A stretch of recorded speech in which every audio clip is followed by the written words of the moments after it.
You know, sometimes it is just nice to get that drone perspective, especially when you're stuck at home or practicing social distancing. And speaking of different perspectives, different shots, I wanted to see if I could tell the difference between a $4,000 Canon 50mm cinema lens and a Canon 50mm 1.4.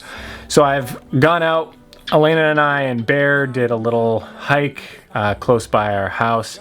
Again, just the three of us practicing that social distancing, and we went out and got some comparison shots, and then I also put together just a little sequence to see if you could tell the difference between the two and see what the two really look like side by side. So let's go jump into that footage, see what it looks like, and talk about it after.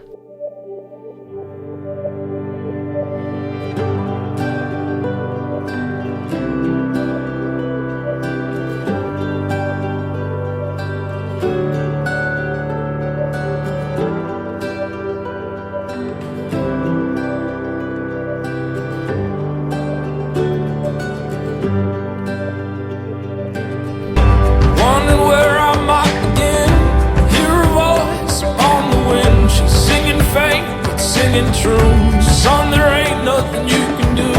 But listen close and follow me. I'll take you where you're meant to be. Just don't lose faith. Wondering where I might begin.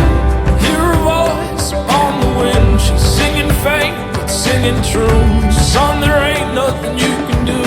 But listen close and follow me. I'll take you where you're meant to be. Just don't lose faith. Now that you've seen the side-by-side comparisons and the two sequences that I put together, could you tell the difference? Which looked better to you? And was it worth that $4,000 difference? I've said it before, and I will continue to say it again. I think that the equipment doesn't matter. You can use whatever you've got, and it's gonna make a great product. It's all about the story that you're telling, how you're using your surroundings, the lighting, the angles, especially here on YouTube. So again, when you're getting into something that is a bigger production and requires just a higher quality of gear, then yeah, I can see the justification for using something like a cinema lens with a cinema camera. So let's quickly go into the differences of a cinema lens versus a photo lens and why you would want to get a cinema lens.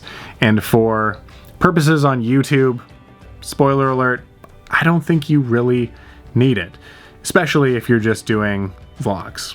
Just starting off with the build quality, obviously with the cinema lens, $4,000 price tag, you better get a better build quality, and you do.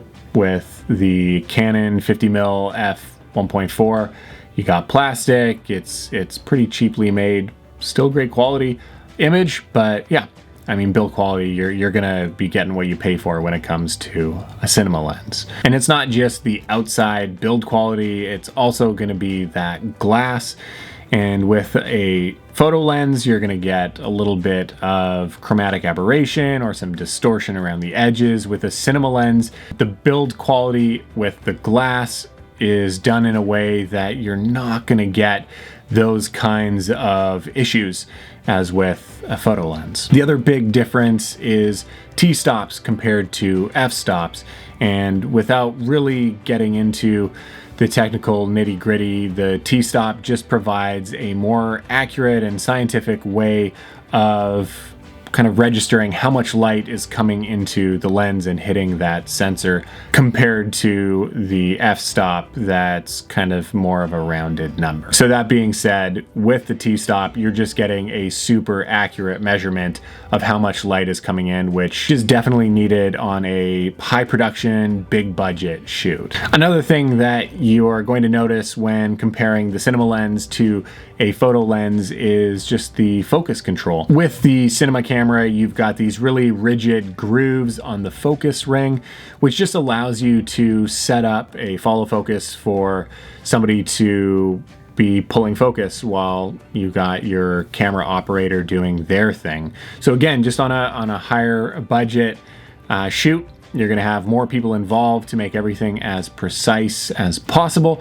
which is going to look the best that it possibly can. And so a cinema lens just allows you to do that. Again, with the aperture, the cinema lens just allows you to have a clickless change of your aperture. Just like with a zoom function on a photo lens, you can kind of do the same thing with your aperture on a cinema lens. It's just a smooth way of being able to change your aperture, which is very different from a photo lens, which as it clicks through, it really makes that noticeable change in the exposure.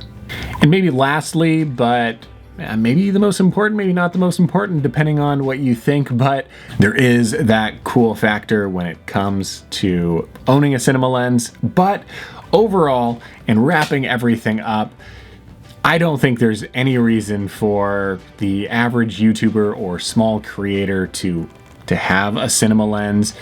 It's not necessary at all. It's way better to spend $4,000 on a camera or a set of lights or a good microphone, or just use that money to go travel and create some great content that way.